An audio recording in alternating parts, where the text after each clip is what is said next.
access. This is the most unique aspect of the logical soul. And what that is basically a way of getting beyond the wall, which I talk about in my book. If you recall from the book, the wall has to do with that thing you hit. Some people call it a brick wall. Well, I was going along, but I just hit a brick wall in this project. You know what the wall is. You already know. Everybody here has an idea what the wall is, right? It's a block that's basically immovable that you can't get beyond, that's stopping you from getting what you want or getting where you want to go. Now, how does that affect you if, say, this has to do with money or relationships or health or some other issue? The same things keep showing up over and over and over and over again, right? As a chiropractor, I was dealing with people who were reaching the wall all the time. I was reaching the wall all the time. I was constantly bumping up against it. I can't get beyond this issue. I can't get beyond this issue. I've tried and tried. That's one of the reasons I became a chiropractor, so I could try to figure out. In fact, I wanted to be a psychiatrist or psychologist in college. I started majoring in psychology until I found out you have to torture rats, and now I wasn't into that. So I got out of psychology because I didn't like to torture anything, much less, helpless little mice running through a maze. And so I don't know how you dealt with that, but the point is I hated it. It's like, no, I'm not going to do this. So I quit psychology, went into music, which was the only logical thing to do. Okay.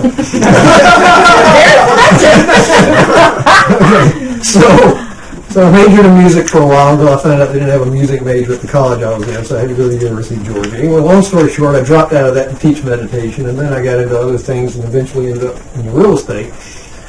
After I became a chiropractor, going through that whole phase of failing in business, and, Ron could probably tell you similar stories. Okay? The point is that I kept hitting the wall. My biggest wall was relationships, money, and health. And a few other things. In other words, I was failing in everything. I hit the wall just about on every front. I had 2 marriages before I met my soulmate. And we got together, and now I'm married to her. I believe we're happy most of the time. In fact, I would say 99.9% of the time we're very happy, and we resolve our problems if we're not happy real quickly, and it doesn't last. It doesn't linger. With money, I found that money is comfortable. I'm not at the point where I'm like Scrooge McDuck diving into the pond full of money, yet. But, eventually that's going to happen. I'm not worried about it. I used to be worried about money all the time. I'm not worried these days about money, which is a big step for me. Okay? Health. My health is tremendously improved. Everything is a lot different than the way it used to be. I used to get migraines constantly. I used to have all sorts of other health issues. That's no longer the case. I still have health issues, but I know how to maintain it. I know how to keep it stable. I'm only mentioning this because the wall for me was multi-layered. When you're doing a logical soul session, you're going to hit a particular wall that has to do with that issue. Okay, how many of you have ran across money issues when you're doing your work session? Okay, I know yours was. Okay, so money issues is a big one. Relationships are usually right behind, if not even with that. And then beyond that is health. And then what's another one? Spiritual angst. Generally speaking, you want to know why you're here and what you're doing. And then after that, you want to know how to make money from it. And then you want to know who your soulmate is. And then you want to be healthy in the long run. So they all want pretty much the same things. The wall has to do with that which is a very good reason. Remember we talked about the very good reason. Oops. The VGR. The very good reason is the wall. The wall is the very good reason that it's not only a very good reason, it's the reason why you're not getting beyond it. The wall is the very good reason that is also a prime directive. A prime directive is that decision that is basically in place because it relates to your survival, it relates to your well-being, it relates to your ego, and or all of those things together, so that getting beyond that would threaten your very existence or survival or identity. And so basically you don't go there. You don't go there. The wall is designed to be there so that you build a fortress to protect yourself. There are 2 reasons the wall is there. One is for protection, right? So the invading hordes of Genghis Khan, the government, and other people who want to have a relationship with you don't get in, right? The disadvantage is nobody gets in. And also you can't get out. Nobody gets out, nobody comes in. Remember the Simon and Garfunkel song, I'm a rock, I'm an island. An island never cries, a rock feels no pain. I mean, we basically build a wall around ourselves so that we can't get in, nobody can get in, but we can't get out. We're a prisoner of our own design.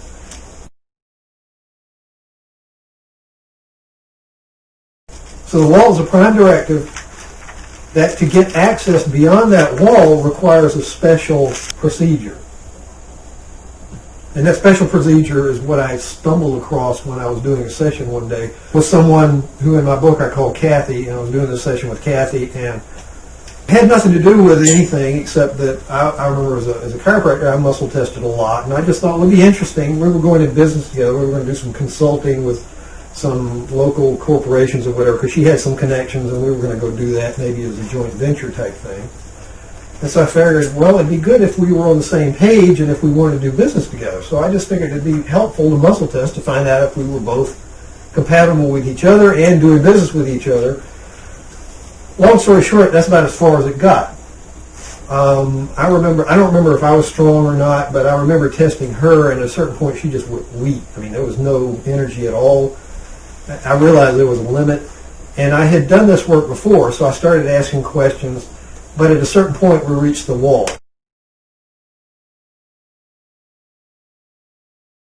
And you'll know this when you're working with people. How many of you have worked with some people already, those who have had sessions here before, and you have come across the wall? Anybody?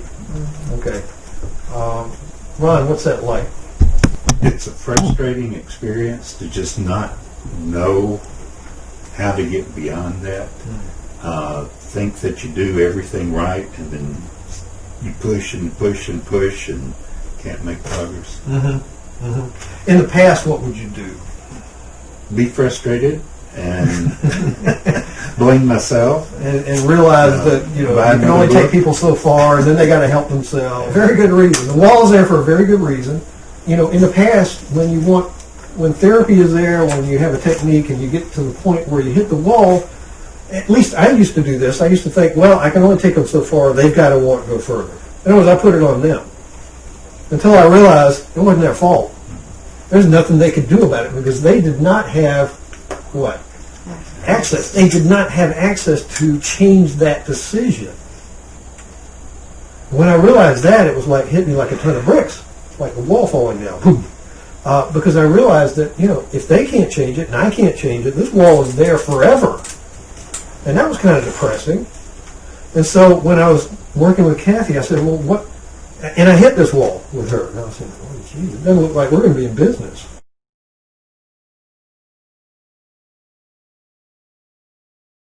And so I figured, well, that's not acceptable. I really want to be in business. I'd like to earn some money because I needed some money. And so I figured, well, let's see what we can do. And so I just started asking some more questions. But the one thing I did that was different with Kathy than I had not done with other people who I ran up against this before was instead of being frustrated and instead of, crying in my soup and realizing that they've got to change and there's only so much I can do, or doing hypnosis or NLP, and I could change the energy, and sometimes it would change and I could get a positive muscle test, and I would delude myself into thinking that things really changed, when in fact they hadn't, because the next time they come in, then it'd be weak again. But at least it was comforting to me at the time that I could change the energy and get them to muscle test strong during that statement or something. But that wasn't the issue. The issue was the wall. But when I ran across this, I said, well, what happened? I mean, I'm at this wall, so I didn't know what to do, and I felt helpless. So I said, well, and the thought came, well, ask the wall, dummy. Didn't say dummy, but it said, it said ask the wall, And so I said, well, that's an interesting thought. What will happen if I ask the wall? The wall is in the way. Why don't I ask the wall? And so I started asking the wall. I started making statements that would relate to asking the wall what was the issue. For example, I choose to have a lot of money. Let's just use that as a statement. And that goes weak. What I had to make, and this is what I eventually came up with, and I think it's on your sheet. Everybody got the Okay, access is unique to the logical soul. Instead of trying to outmaneuver and go around sticky problems, as I call it, or issues that block one's ability to achieve, access bestows upon the subconscious being, which is another name for the coup. Remember, we call it the coup, or the low self.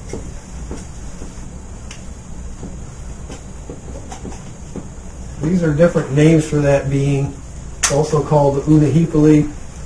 This comes from the Huna, H-U-N-A, which is Hawaiian cosmology, but that's neither here nor there. But the main thing to understand is that this being, the subconscious being, has a particular domain, and that domain is memory, five senses, feelings, emotions, and psychic abilities, things like that. Feelings, sensations, psychic abilities, memory. These are all domains of the coup. Also, the involuntary muscle. So when we're doing muscle testing, we're testing both voluntary and involuntary. So when you make a statement that's not true, your voluntary muscles can still work. What happens is, what cuts out is the involuntary muscles. That makes you slightly weak or a little bit rubbery. So the coup involves those particular domains. So if you're dealing with emotions, if you're dealing with memory, if you're dealing with involuntary muscles, essentially the body. You're dealing with most everything on the planet. You're dealing with the coup. You're dealing with the subconscious being. This according to the Huna. And because it seems to work, I call it, if it works, it's true model. And so I just use it until it proves to me not to work. And so far it hasn't.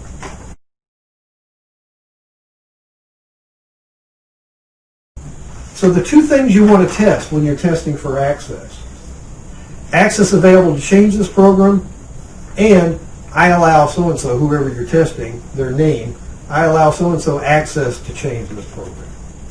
And I want you to make notes under there what to do with each statement. If the statement is true, if number one is true but two is false, if two is true but number one is false, and both statements are false, I'm going to give you what to do in each of those cases, okay? So to get past the wall means you have to have access beyond the wall. So when you're testing, then you're testing access is available to change this program, the program being the wall or the particular statement that you're trying to make. Say it's about money. Say I choose to have $1 million or whatever. If that's weak, then access is available to change this program. You're testing for that statement. If that test's strong, then you say, I allow, if I'm working with April, I allow April access to change this program. April's arm stays strong. Okay? Then access is available, and April has access to change that program. We know two things. First of all, access is available. We're not dealing with archetypal decisions beyond her control. And secondly, April has access to change this program. In other words, she can directly go in and communicate with her inner child or whoever is there to get access beyond that. So if both statements are true when you test it, that means access is available for both. Everybody with me so far? I'll take you off somewhere. What if it happens that access is not available? Well, that's the next statement on the sheet. You got the next sheet? Number one, what's the next one? One is true, but two is false. Okay, access. All right, let's use April again.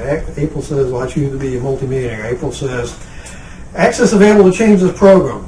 Yes. I allow April access to change this program. No. All right, what does that mean? That means that someone other than April has access to change this program. Okay? We don't know who yet. We just know somebody. The third statement is, access available to change this program. No. I allow April access to change this program. Yes. That means there's no access. Or that means you're not testing properly. Everybody with me? In other words, the first statement has to be true as a prerequisite for the second statement to be true. If access is not available, then nobody has access, including the person you're testing. So in which case you're just getting mixed signals from the person that you're testing, or there's just no access. Just basically take it as no access. And the final statement, if both are false, then there's no access. And what did that mean? What's that? When there is no access. When there's no access, that means that you're dealing with a sticky issue that is very, very deeply rooted and may require A little work, may require a little more digging. If the first one is false, is there really a need to even ask the second one? There isn't. Yeah, that's what I Right. was thinking. No, if the first one is false, you don't need Right. to test it yet. I just put them down there just so Sure. to give you an understanding. You of said what- something about archetypes earlier. Yeah. They don't act if the first Right. question is Right. false. And I'm going to go into that, but first what I want you to do is get together with your partner and I want you to test the statements that you were working on and find out if access is available to change these programs.